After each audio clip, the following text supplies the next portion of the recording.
everyone, today I'm going to show you how I made the Foamiran flowers for this layout, which is a separate class.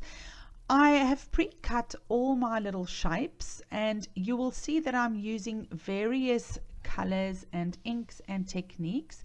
For this class I'm just going to do the blue and yellow ones. I'm starting off by using a combination of distress crayons as well as Versamagic and Memento inks. I'm using Fantastics tools as well as daubers, and later I'm going to be using some baby wipes to apply the color to the Foamiran. Now Foamiran is a kind of foam, obviously, that has got a silky base. Some of the foam is just literally thinly cut foam, which is very hard, but at Scrapbook Studio they only import the silk foam as well as the Zephyr silk, which does not require any heating to mold and to shape this. Now the Foamiran I'm currently using is just the normal silk foam, which is about 0.5 millimeters thick. I have pre-cut all the shapes and I'm simply starting by applying a light green in the center of the flower, which once it has been shaped and heated and molded, you will see gives a fabulously natural look to the Foamiran flower. What I love about these flowers is that they have such a natural look. Paper flowers are awesome, but they tend to tear and they've got a very harsh look about them. These feel fantastic, they are pliable, and they just look absolutely wonderful. I have tested quite a few coloring mediums using the Foamiran, and I have to be honest that I think my favorites for intense color would be the distress crayons, as they're highly pigmented.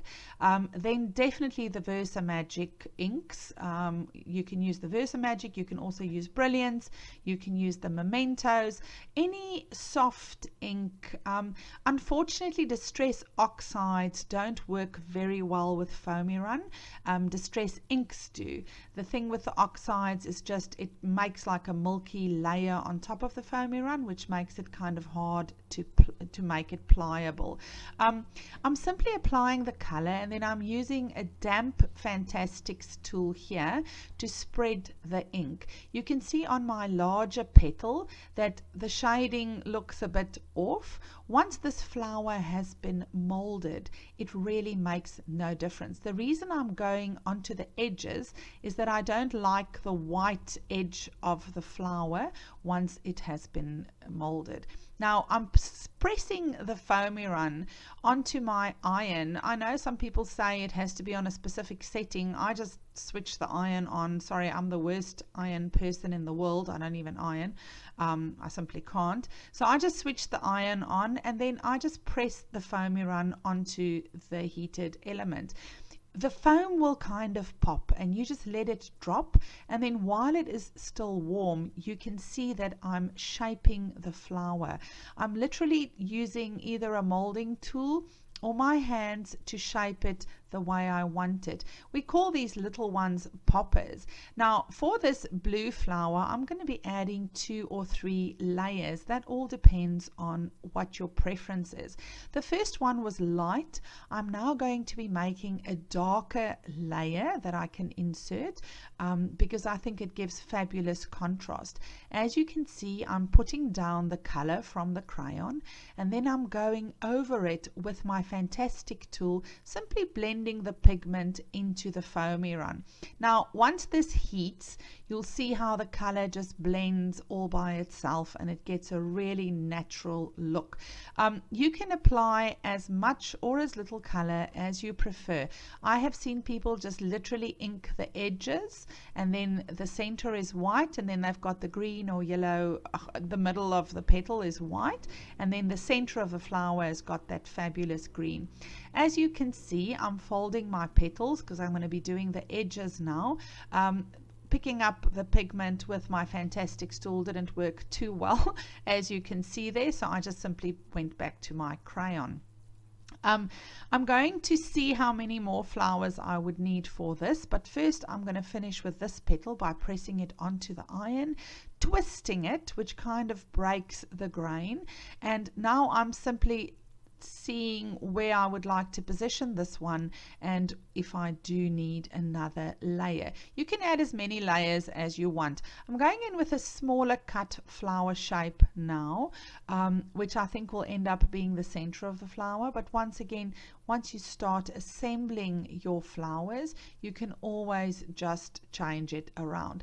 Now, you can see I've just now grabbed my baby wipe.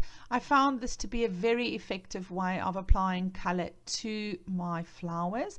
I'm also holding my finger onto the center of the flower, because what I did find was that if you put your finger onto the blue pigment or to the chalk, you will get blue marks all over your flower. Once again, once this has been shaped and molded, it doesn't really matter, but I did try to keep it as clean as possible for the tutorial. I'm inking the edges now. You have to kind of try all the methods that you find most suitable. I'm heating my flower, I'm twisting it, and I'm kind of just shaping the petals. Now, there's a 3-layer flower. Which adhesive to use? I've got that felt and foam from Eileen's, but I do prefer the Jewel Bond from Darla, which is a very cheap glue, but it's very effective with the Foamiran. I've now layered the 3 flowers. I'm putting it onto just a normal kitchen sponge and pressing it into each other with my flower mold tool. And now I'm using a tailor's awl or a piercing tool to make a nice hole in the center. I'm going to be adding some stamens to this flower, and I'm simply putting them all together, folding them in half and pushing them through to the back. Now, you can fluff them as much as you want. It's best to do that once the flower is finished. I'm adding some of the glue to the back to keep the stamens together. You can use glossy accents, and once those are dry, I'm going to cut them off. I'm going to be making the little yellow flowers now that you'll see on the layout. Maybe it'll be good if I just quickly show you a picture of that. No, we'll leave that to the end. Okay, so first I'm coloring all the flowers, because I did see in the previous section that it took too much time doing one by one and then heating them, but I wanted you to just get the idea. So I've done the centers, and now I've colored all the petals with my yellow inks of choice. You can really use distress inks, normal distress inks. You can use these distress crayons, Brilliance, Memento, Versamagic, literally any chalk or dye ink. Gelatos work absolutely fabulous. You will love those. You can see now I'm simply heating all my petals. I'm not going to be twisting those. Those are my little baby poppers. They're too cute. Obviously, the smaller the petal, the smaller your flower will be. You can see how tiny that is.